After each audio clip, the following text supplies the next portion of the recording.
दिवाली खुशी और समृद्धि का त्योहार है। ये त्योहार बुराई पे अच्छाई की जीत के लिए मनाया जाता है। ये कहानी श्री राम और रावण से जुड़ी है, इसलिए इस त्योहार का महत्व और भी ज्यादा बढ़ जाता है।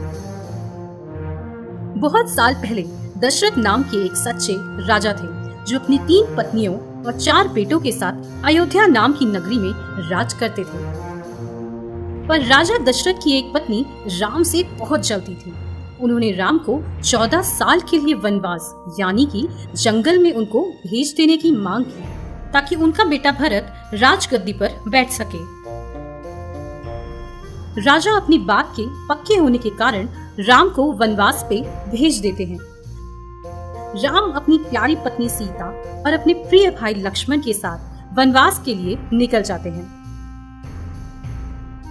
कुछ साल वनवास में रहने के बाद एक दिन सूर्पनखा नाम की एक राक्षसी राम को देख के शादी की इच्छा बताती है, पर राम उनसे शादी के लिए मना कर देते हैं और उसे लक्ष्मण के पास जाने के लिए बोलते हैं। लेकिन लक्ष्मण भी सूर्पनखा से शादी के लिए मना कर देते हैं। सूर्पनखा गुस्से में आकर अपना असली रूप लक्ष्मण को दिखाती है, जिसके बाद लक्ष्मण उसकी नाक और कान काट देते हैं।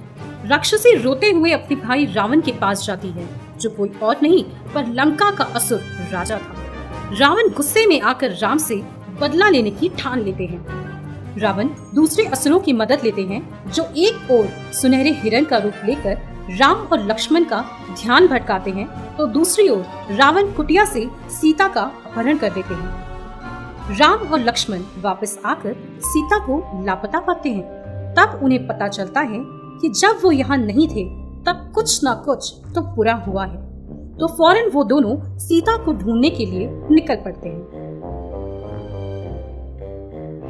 रास्ते में उनको वानरों और भालुओं की सेना मिलती है, जो उनकी मदद करने के लिए तैयार हो जाती है। उनमें से एक वानर का नाम था हनुमान, जिसने राम की हमेशा सेवा करने का प्रण लिया था। अब हनुमान कोई साधारण वानर तो थे नहीं, वो पहाड़ों से ऊंचा उड़ सकते थे और उसमें अलौकिक शक्तियां भी थी। वो एक ही छलांग में पूरा समंदर पार कर सकते थे, इसलिए वो राम के सबसे प्यारे मित्र बन जाते हैं।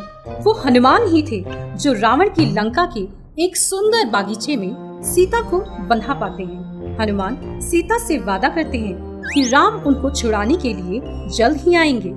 वो फिर राम के पास सीता का पता लेकर आते हैं, जिसके बाद राम अपनी वानर और भालुओं की सेना को लेकर लंका के लिए रवाना हो जाते हैं। जल्दी ही दोनों शक्तिशाली सेनाओं के बीच में जंग छिड़ जाती है। राम की सेना असुरों की सेनाओं को मार देती है, सिवाय रावण के। इसलिए अब ये जंग सिर्फ राम और रावण के बीच में रह जाती है। राम रावण को अपनी गलती सुधारने का और सीता को लौटाने का एक आखिरी मौका देते हैं, लेकिन रावण तो राम पर हथियारों की बारिश कर देते हैं। राम भी लगातार रावण पर प्रहार करते रहते हैं, पर फिर भी वो रावण को हरा नहीं पाते।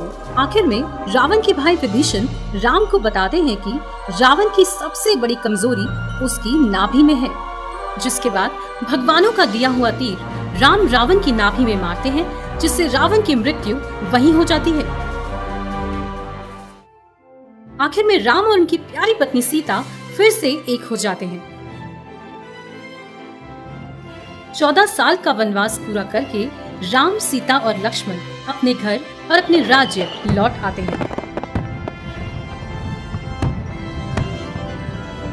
इसलिए हर साल हम रास्तों, घरों और दफ्तरों को दियों से सजाकर दिवाली का त्योहार धूमधाम से मनाते हैं। ठीक उसी तरह जैसे अयोध्या की नगरी राम और सीता के लौटने पर सजी हुई थी।